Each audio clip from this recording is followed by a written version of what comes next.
Every single day, from the moment you wake up, you are surrounded by messages trying to convince you of something, to buy this, to support that, to believe this idea. But how on earth do our brains decide what to actually listen to and what to just ignore?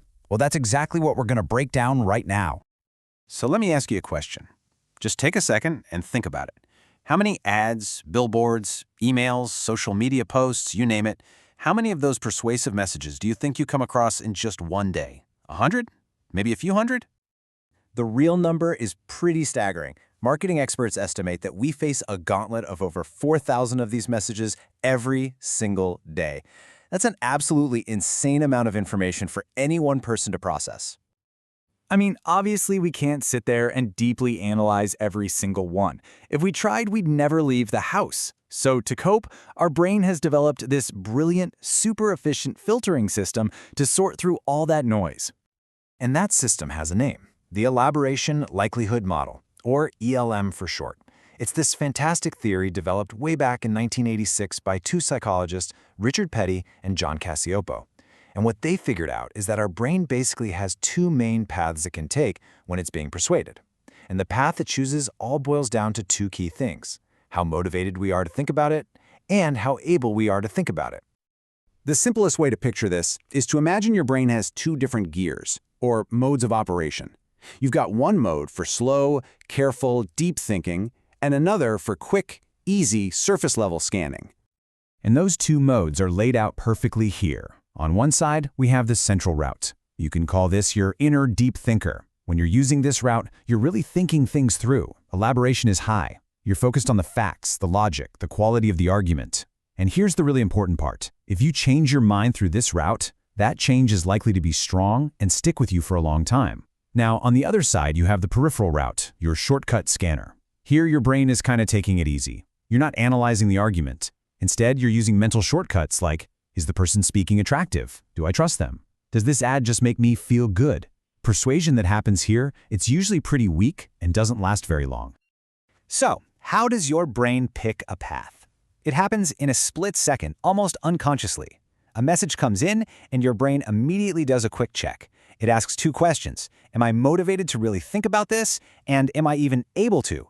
If the answer is a big yes to both, boom, you switch into that deep thinking central route. But if the answer is no to either one of those questions, your brain automatically defaults to the easier, path of least resistance, the peripheral route. This motivation and ability check is the absolute core of this whole model. It's the traffic cop in your brain, directing which way the information goes. So let's really dig into what those two things actually mean. Okay, motivation. This is all about your desire to really engage with the message. The single biggest factor is personal relevance. I mean, if you're shopping for a new laptop, you're suddenly very motivated to read all the reviews. It matters to you. Another factor is just your personality. Some people just naturally have a higher need for cognition. They actually enjoy wrestling with complex ideas and arguments. But motivation alone isn't enough. You also have to have the ability to process everything. And this is all about practical stuff. First, do you have the time? You're not going to read a 10-page report if you're rushing to a meeting.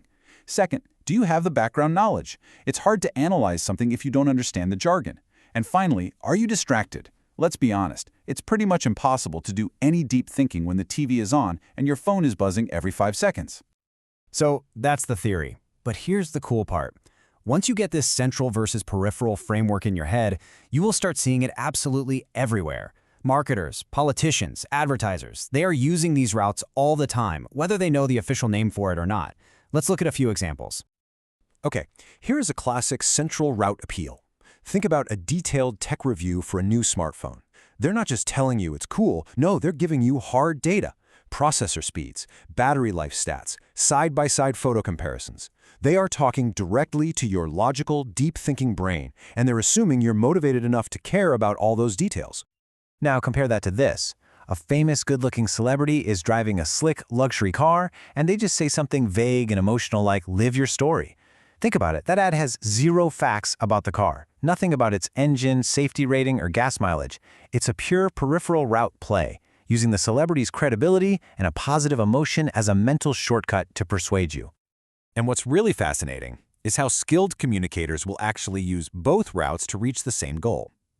Take a public health campaign, for example. To appeal to the central route thinkers, they might publish a detailed report full of data and statistics on vaccine effectiveness. But to get to everyone else on the peripheral route, they could run a TV ad featuring a trusted, friendly doctor who tells a really moving, emotional story. Both ads can work. They're just targeting two totally different mindsets. Now, of course, no theory is perfect, and the ELM definitely has its critics. Its greatest strength is that it's super flexible and does a great job explaining why a message might persuade one person but not another. On the flip side, some argue that the real world is messy and that this clean line between the two routes can get pretty blurry. And how do you even scientifically measure something as internal as elaboration? It's a tough question, and it's a good reminder that human psychology is always a little complicated. And all of that brings us to the single most important takeaway from this whole model, and it actually comes from the creators themselves. Persuasion is not a one-size-fits-all process. There's no magic formula. The best way to convince someone truly depends on whether they're motivated and able to really think about what you have to say.